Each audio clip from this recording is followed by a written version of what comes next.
Hello students, Hindi Gurukul channel आपका हार्दिक स्वागत करता है। इस वीडियो में प्रस्तुत है नारा लेखन। कुछ कक्षाओं में इस साल सीबीएसई ने नारा लेखन सिलेबस में जोड़ दिया है। इस वीडियो में हम समझेंगे नारा किसे कहते हैं, नारा लेखन किस प्रकार किया जाए, यानी किस प्रकार का नारा लिखा जाए जिससे अधिक से अधिक अंक प्राप्त किए जा सकें। तो इस वीडियो में हम ये सब जानने वाले हैं। शुरू करते हैं। नारे का अर्थ एक ऐसा वाक्य या शब्दों का एक ऐसा समूह, यानी एक ऐसा वाक्यांश जो लोगों की जबान पर चढ़ जाए और जो लोगों को प्रेरित करने की क्षमता रखता हो, उसे नारा कहते हैं। नारे के हर शब्द में शक्ति होती है जो लोगों के दिलो दिमाग पर अचूक प्रभाव डालती है, यानी नारे लोगों को इतना अधिक प्रभावित कर जाते हैं कि वे उनके मन में बस जाते हैं। जनमानस के हृदय में जो नारे छा जाते हैं वही नारे प्रसिद्ध हो जाते हैं। नारों के प्रकार। नारे कई प्रकार के होते हैं, जैसे सामाजिक नारे, धार्मिक नारे, राजनैतिक नारे, व्यावसायिक नारे एवं आध्यात्मिक नारे आदि। नारे लेखन का उद्देश्य। इनके कई उद्देश्य हैं, आइए समझते हैं। पहला, किसी विशेष व्यक्ति, संस्था या किसी अभियान की ओर लोगों का ध्यान आकर्षित करना, इस दृष्टि से भी नारे लिखे जाते हैं। दूसरा, आदर्श समाज की स्थापना। समाज को बेहतर बनाना है तो मानवीय मूल्यों से प्रेरित नारे लिखे जाते हैं। तीसरा, लोगों को किसी कार्य विशेष के लिए प्रेरित करना। लोगों को अगर हम चाहते हैं किसी कार्य में किसी विशेष कुछ जो काम हो रहा है किसी विशेष उद्देश्य के लिए, मान लीजिए कोई रक्तदान हो रहा है, हमने उस रक्तदान के लिए लोगों को प्रेरित करना है, तो वो भी उद्देश्य हो सकता है उसका। सामाजिक अभिव्यक्ति को प्रकट करना।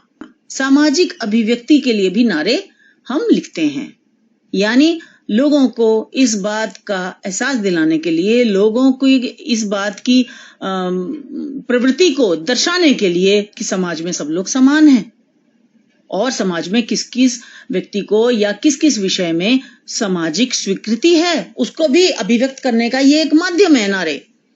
लोगों को जागरूक करना, लोगों में अवेयरनेस लाने के लिए, लोगों को जिस बात का पता नहीं है उन्हें उस बात से अवगत कराने के लिए भी नारे लिखे जाते हैं। अब समझते हैं नारे लेखन संबंधी प्रमुख बातें।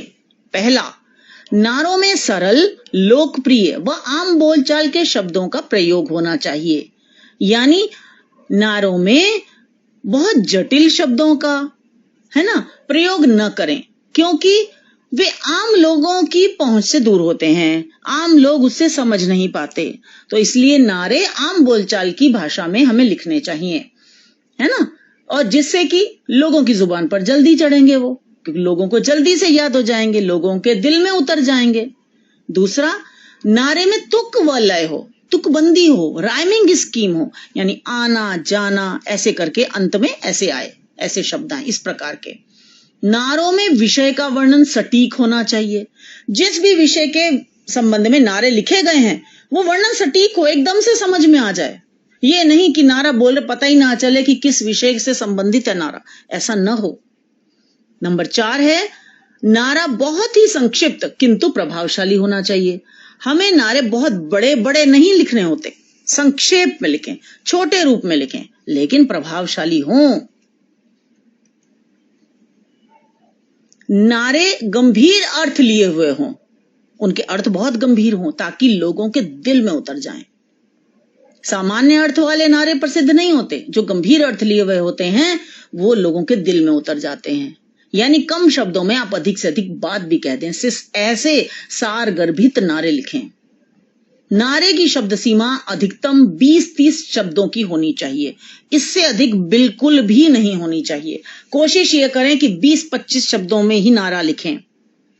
पंक्तियां ऐसी लिखें जिसमें राइमिंग स्कीम हो, तुकबंदी हो, आसान भाषा के शब्द हों, शब्दों और फिर और भी ये बात भी ध्यान रखें, शब्दों का उचित चयन हो व उनमें आपसी तालमेल हो, ऐसे शब्दों का प्रयोग करें, ऐसे शब्दों का चुनाव करें। और अंत में है, नारे में हमेशा एक आदर्श संदेश होना चाहिए जो लोगों को प्रेरित व जागृत कर सके। ऐसे नारे हों। वही नारा बहुत अधिक प्रचलित होता है, प्रसिद्ध हो जाता है, जिसमें एक आदर्श संदेश होता है। अब हम यहां देखते हैं कि ऐसे प्रसिद्ध नारे जो स्वतंत्रता आंदोलन के दौरान प्रसिद्ध हुए, जैसे जय हिंद सुभाष चंद्र बोस ने कहा, करो या मरो महात्मा गांधी, वंदे मातरम बंकिम चंद्र चटर्जी जी, इनकलाब जिंदाबाद भगत सिंह जी ने कहा। उन्होंने नारा दिया। जय जवान जय किसान लाल बहादुर शास्त्री जी ने नारा दिया।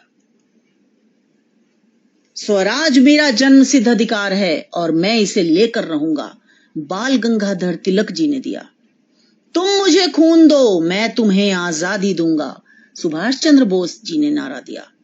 सरफरोशी की तमन्ना अब हमारे दिल में है, राम प्रसाद बिस्मिल साहब। आराम हराम है जवाहरलाल नेहरू जी। सारे जहां से अच्छा हिंदोस्तान हमारा, मोहम्मद इकबाल साहब।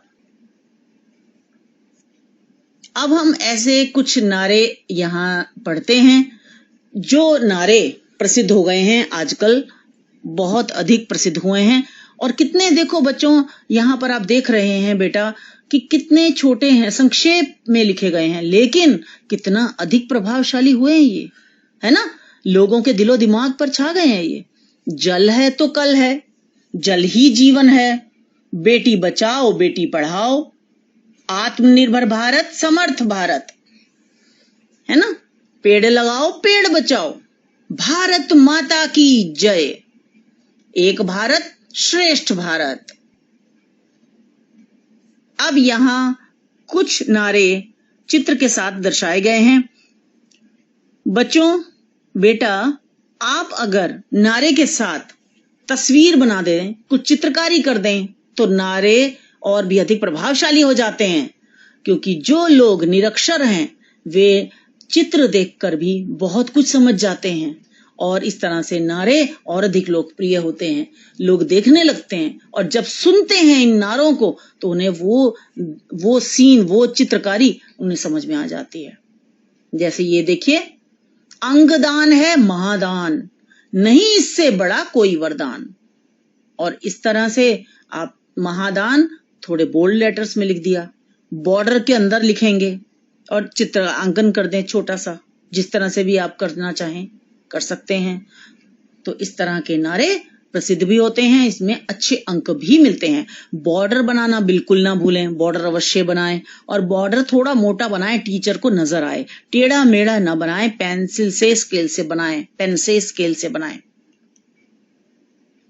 अब ये एक और देखें, हिंदी देश की जान है, मेरी आन बान और शान है, और यहां साथ में तिरंगा झंडा बना दिया। और नारे में नारा लेखन जब आप करें तो हल्के फुल्के कलर कर सकते हैं, उसमें पेंसिल कलर्स या फिर वैक्स क्रेयॉन्स करें, मतलब उसको शैबी लुक ना दें, वाटर कलर न करें। एक और ये देखते हैं, बच्चा बच्चा करे पुकार, नहीं बनाओ बाल मजदूर। बाल मजदूरी से संबंधित है। तो इस तरह से मैंने तस्वीर लगाई है। आप तो खुद बनाएंगे बच्चों, तस्वीर तो लगाएंगे नहीं कहीं से, है ना। तो बेटा आप क्लिप आर्ट की तरह बना सकते हैं, है ना। इस तरह से आप अपनी क्षमता का, अपनी क्रिएटिविटी का प्रयोग कीजिए और बनाइए। सिर्फ लिखे ही नहीं, साथ में चित्रकारी जरूर कीजिए ताकि आपको अच्छे अंक मिलें बेटा। एक और देखिए, लड़का लड़की एक समान, दोनों को दो अधिकार समान, तभी बनेगा देश महान। अब यहां लड़का और लड़की को एक समान मानो, उन्हें बराबर अधिकार दो, तो इसके लिए ये नारा लिख दिया हमने और नीचे चित्र बना दिया। अब ये देखें, चित्र को बहुत मुश्किल नहीं है, आसान चित्र है, हर बच्चा बना सकता है। तो आपने क्या करना है बेटा, आपने अपनी क्रिएटिविटी दिखानी, आप में कितनी रचनात्मकता है, क्योंकि चित्र दिमाग पर बहुत अधिक असर डालते हैं, मनोमस्तिष्क पर छा जाते हैं चित्र अगर साथ में हो तो, और साथ में ये नारे बोले जाएं तो बहुत प्रभावशाली इनका असर होता है। मुझे आशा है कि आपको ये वीडियोस अवश्य ही समझ में आई होगी और आपको नारा लेखन समझ में आ गया होगा कि किस तरह से आप करें ताकि आपके अच्छे अंक आएं।